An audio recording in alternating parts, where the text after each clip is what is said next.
I came to check out our customer modification here at their facility. I expected to see just an air compressor in there and maybe some general storage, but boy was I wrong. This is probably some of the best tradesmanship I've ever seen from a customer. It makes me giddy and I'm really excited to show you in this video, so stay tuned.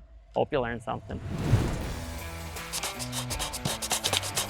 In so many of our videos, I don't get to show you the final product. So it kind of all blend together and look the same. And that's kind of what this job was doing too. It was a lot of our regular systems. We did have to do some custom modification because this is a very custom container and we've never seen this type of 4-side door before. And on the back wall, we used our new strut framing method. So it actually gave a bottom baseboard and a top crown mold, so to speak. And then every 4th corrugation, we have a strut channel in there. And then in between that, we have plywood. So that allows all the tradesmen that are inside of here either a place to mount with spring nuts and bolts, or they can use wood screws right into that plywood. That's very beneficial now that I see how they've done all of this.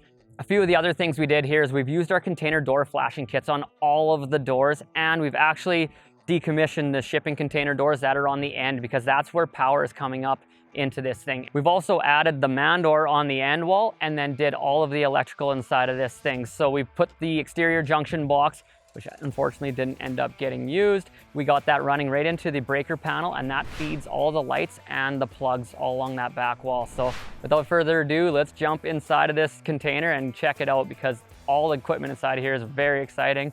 I'm like a kid in a candy shop. So inside of the first bay where the man door is, there's the air compressor here, and we actually installed this air compressor for them. The customer supplied us some rubber isolation pads, which are a great idea because that's gonna stop the vibrations from this thing. And then this is going to generate a lot of heat. And so we had to duct it through the wall. And we also installed one of our T16 exhaust fans in here. And so that has its own temperature and humidity control and can kick on. That can control the excessive heat, especially in the summertime inside of this insulated shipping container. And then lastly in here, we installed a 5,000 watt heater. And there's actually one more of those, and those are just electric resistive heaters, but they should keep this thing nice and toasty. Let's jump to bay number 2. And so bay 2 and bay 3 are quite similar. They're storing oils, and so there's just different viscosities of oils. You can see this is 0W40 here, and these are in a steel tank that's coated.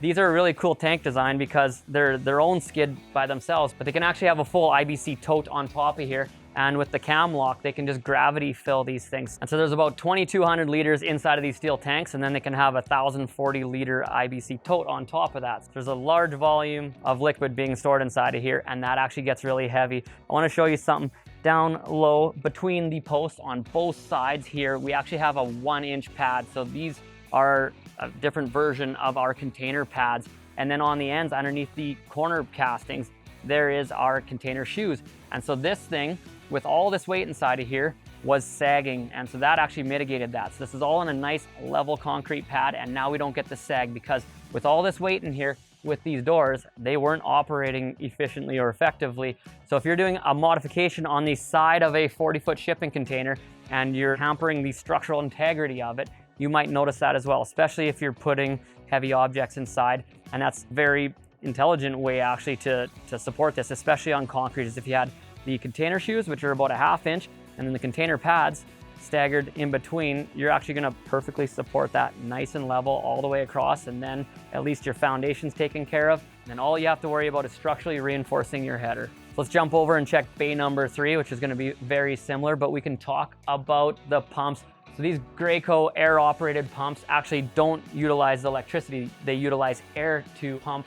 And because the oil is a heavier viscosity, I think these are a 6-to-1 pump. So these have to have a lot more power to be able to pump that all the way through this massive shop. One thing that's really cool, and you gotta be experienced and probably do a lot of oil changes to even recognize this, but there's also recirculating filters in here. So if there is any contaminants that do ever get inside of these tanks, it's actually going to be constantly circulating and then filtered out. So it's just another area of precaution, and now knowing where I need to get my oil changed, I would totally trust this place. That's really cool. I really like how they've hung the strut channel and they've used soft clamps on all the stainless fittings, and they've matched that inside of the shop. And so you can see there, all those holes that they've drilled actually go right into the shop. Let's check out bay 4 and then we'll jump inside and see what it all looks like.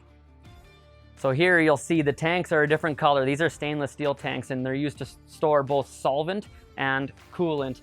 And these pumps here are slightly different than the other oil pumps. Those are very similar to how our spray foam pumps are. We got Graco pumps that will have a piston. But one thing that's interesting to note, and I kind of learned here, is you actually only really need secondary containment when you're running these products through the engines and you collect all the byproducts from that. And that pretty much wraps up the tour of the inside, but I really want to jump in the shop and just show you now all these lines and how they distribute it to all the bays inside. Let's check it out.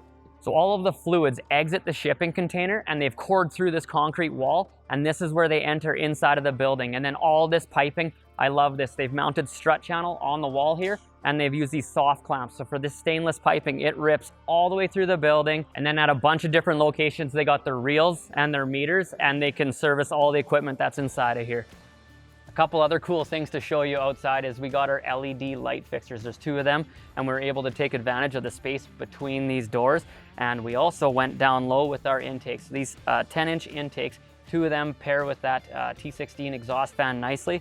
That gives us our intake, the air flows through here and then exhausts out. So I'm really thankful I got to come take a tour of this thing, because I can see that they've taken my obsession with strut channel and the way that I frame shipping containers different than anyone across the planet. And they've ran with it, and they've made something that is so clean and tidy, and I can tell that this thing's gonna work for them for a long time. You know, the way that they built their building, that's gonna last forever, and I really hope that this container lasts just as long. So if you enjoyed this video, please help us out, give it a like. If you'd like to see more, subscribe to our channel and ring the bell for notifications, and as always, check us out at tcg.ca. Hope you learned something.